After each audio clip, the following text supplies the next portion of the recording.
From his amazing accomplishments on the football field, where he reached unimaginable heights, to the controversial murder trial, today we uncover the rise and fall of OJ Simpson, the most enigmatic figure in NFL history.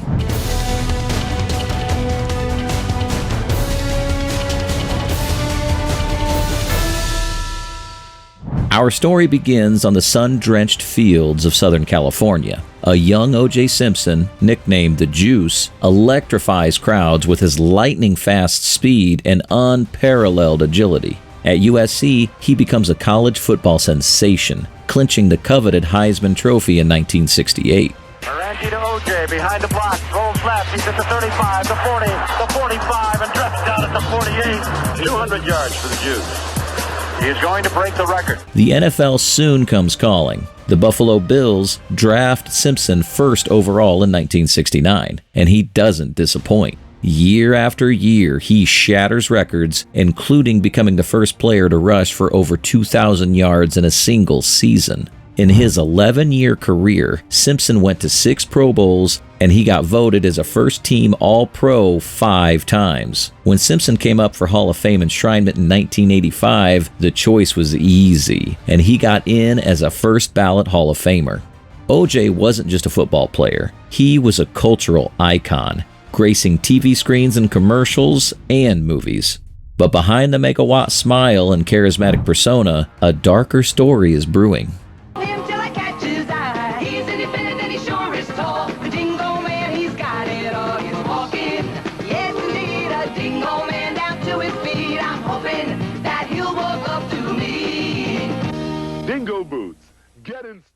On June 12, 1994, the world of O.J. Simpson, and indeed America itself, was turned upside down. That night, Nicole Brown Simpson, O.J.'s ex-wife, and her friend Ron Goldman were found brutally murdered outside Nicole's home. Earlier that day, Nicole had attended her daughter Sydney's dance recital and dined with family at the Mezzaluna restaurant, where Goldman worked as a waiter. He later visited Nicole's home to return a pair of glasses her mother had left behind. Tragically, this kind act led to both Nicole and Ron being viciously attacked and killed.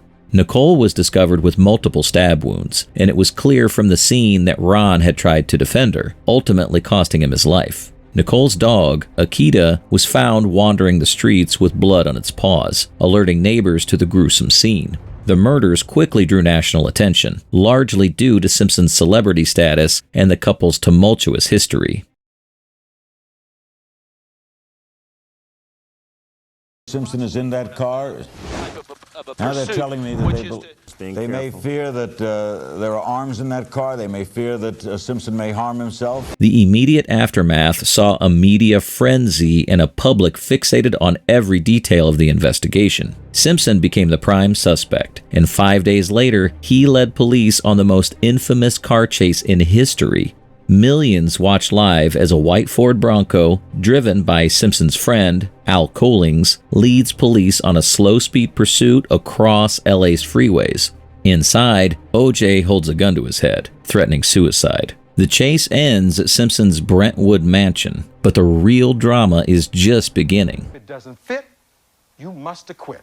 For 11 months, America is glued to their television sets. The highly publicized and widely known trial of the century takes center stage, transforming into a media spectacle that captures the attention of the masses. This trial becomes more than just a legal proceeding. It evolves into a racial powder keg, igniting discussions and debates on the topic of race relations. Additionally, it serves as a referendum on the concept of celebrity justice, raising questions about the fairness and impartiality of the legal system when high-profile individuals are involved. The Dream Team, a group of highly skilled and renowned lawyers, led by the charismatic Johnny Cochran, find themselves pitted against the determined prosecutors, Marcia Clark and Christopher Darden. As the trial progresses, the courtroom becomes a battleground where DNA evidence, the infamous bloody gloves, and allegations of police misconduct are presented, creating a perfect storm of reasonable doubt. The nation is left in a state of anticipation and speculation, eagerly awaiting the verdict that will reverberate across the globe. Finally, on October 3, 1995, the world holds its breath as the verdict is announced. Not guilty. OJ walks free, but into a world forever changed. Once beloved, he's now a pariah. Civil courts find him liable for their deaths, ordering him to pay $33.5 million to the victims' families. His attempts to rebuild his life and image fall flat. In a surreal twist, Simpson pens a book called If I Did It, a hypothetical account of the murders. Public outrage forces its cancellation, but the damage to his already tattered reputation is done. I just remember Nicole fell and hurt herself, and this guy kind of got into a karate thing, and I said, well, you think you can kick my ass? And I remember I grabbed a knife. I do remember that portion, taking a knife from Charlie, and to be honest, after that, I don't remember. In September 2007, OJ Simpson found himself in the middle of yet another legal storm. This time, the setting was a Las Vegas hotel room. Simpson, driven by a desire to reclaim sports memorabilia he believed was stolen from him, orchestrated a confrontation that quickly went out of control. On the night of September 13th, Simpson and 5 men, including his friend Thomas Riccio, stormed into the room at the Palace Station Hotel. Riccio, who had tipped off Simpson about the memorabilia's location, recorded the entire encounter. Simpson and his group demanded the return of the items, and the situation turned tense as guns were brandished and threats were made. Simpson's infamous line, "Don't let anybody out of this room," set the stage for what would become a significant legal battle. 3 days later, on September 16th, Simpson was arrested. The charges included kidnapping, armed robbery, and assault. During the trial, Simpson's defense argued that he was merely retrieving his personal belongings and that he was unaware guns would be involved. However, the prosecution presented damning evidence, including the audio recordings of the incident, which captured the aggressive nature of the confrontation. Filled with testimonies from Simpson's accomplices, who had taken plea deals, painted a clear picture of the events. Despite his defense's efforts, Simpson was found guilty on all 12 charges on October 3, 2008, exactly 13 years after his acquittal for the murders of Nicole Brown Simpson and Ronald Goldman. On December 5, 2008, Simpson was sentenced to 33 years in prison. Count 5, the first-degree kidnapping with use of a deadly weapon, a fixed term of 15 years, parole eligibility beginning after 5 years, with a consecutive 12 to 72. That'll run concurrent to count 4. Count 6, first-degree kidnapping with use of a deadly weapon, a fixed term of 15 years with parole eligibility beginning after 5 years, with a consecutive 12 to 72. OJ Simpson, once the epitome of the American dream, serves 9 years before being granted parole in 2017. He emerges into a world that has moved on, yet remains haunted by his history.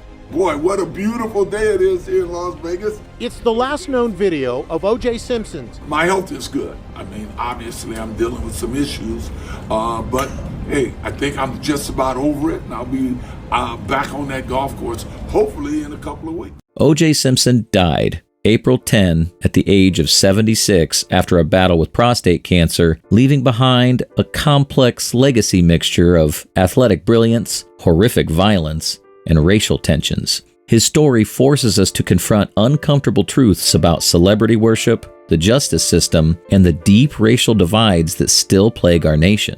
What are your thoughts on the OJ Simpson saga? Share your opinion in the comments below, and stay tuned for more controversial stories in the world of sports fame.